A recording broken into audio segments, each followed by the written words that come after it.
Didi conversa com a gente agora. Saudações, meu rei. Bom dia, Pitoli. Bom dia, amigos da Rádio Auriverde Brasil.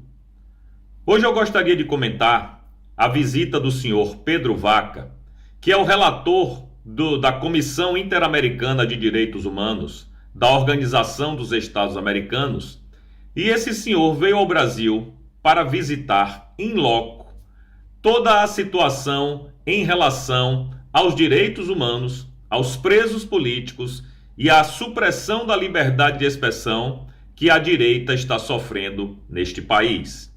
Enfim, eu acho que ele começou muito mal porque ele simplesmente inverteu a ordem da situação. Em primeiro lugar, você deve ouvir a vítima e depois você poderia ouvir o algoz, né? E ele simplesmente inverteu. A primeira visita que ele fez foi simplesmente para o ministro Barroso e o ministro Alexandre de Moraes, que evidentemente venderam para ele uma narrativa que não condiz com a realidade do que de fato tem acontecido no Brasil nos últimos anos.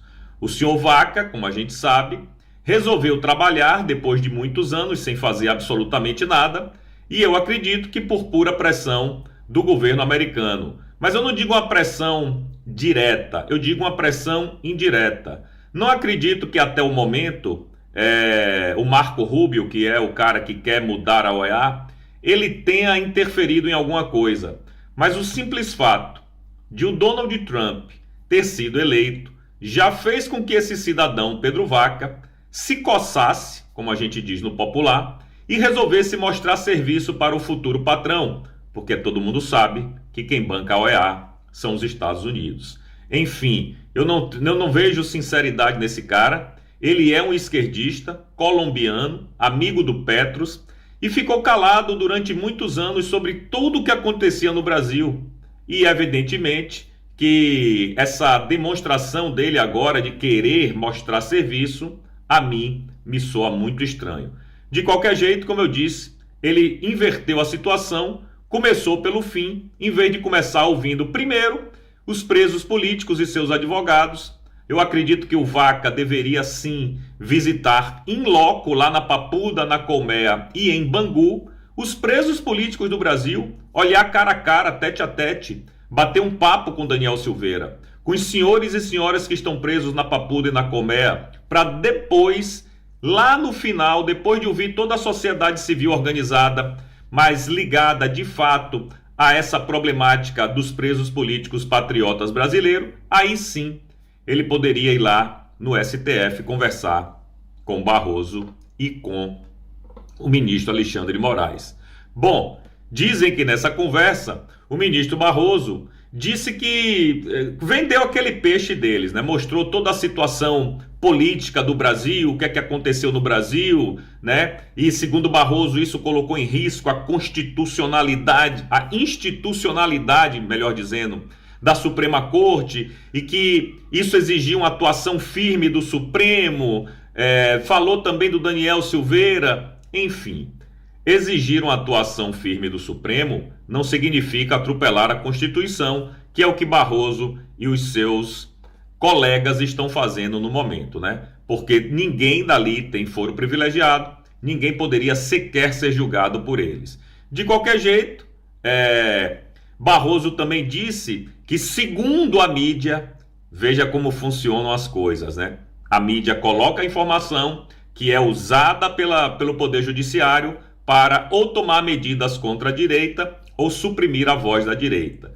Então Barroso disse para o senhor Vaca que foi necessário uma atuação mais firme, né? Porque, inclusive, se falou em golpe de Estado e, mais ainda, em assassinato de ministros da Suprema Corte, do presidente da República e do vice-presidente da República. Bom, evidentemente que nada disso, absolutamente nada disso resta provado.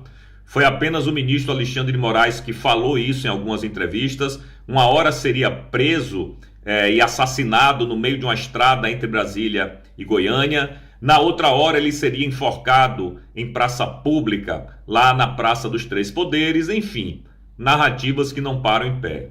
Eu acho o seguinte: não boto a menor fé no relatório desse senhor Vaca, a não ser que ele realmente preze mais o emprego dele do que os amigos do Foro de São Paulo. Se for por esse caminho, o relatório tem alguma chance de ser minimamente factível e aceitável. Se for pelo caminho de agradar aos amigos dele, como sempre fez, aí a gente já sabe que desse mato não vai sair coelho nenhum. Apenas para lembrar, encerrar aqui o meu comentário, hoje é a eleição do diretor-geral da Organização dos Estados Americanos e temos lá um rapaz que se chama Rubens Ramírez Lezcano. Ele é paraguaio e dizem que é o candidato do Trump. Não consegui checar essa informação até agora, mas o que dizem é que esse Lezcano é o candidato de Trump. É um esquerdista também, mas se Trump está apostando as fichas nele, né, supostamente, é porque eu acho que ele deve ter um maior controle sobre esse cidadão.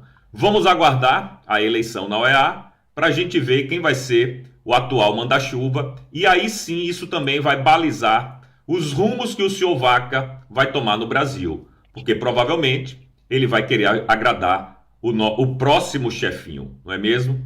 Enfim, prefiro dar uma opinião mais balizada sobre o assunto depois que sair o relatório que esse senhor vai fazer, ok? É isso, meus amigos, eu vou ficando por aqui. Um beijo no coração de cada um de vocês. Até amanhã. Eu fui.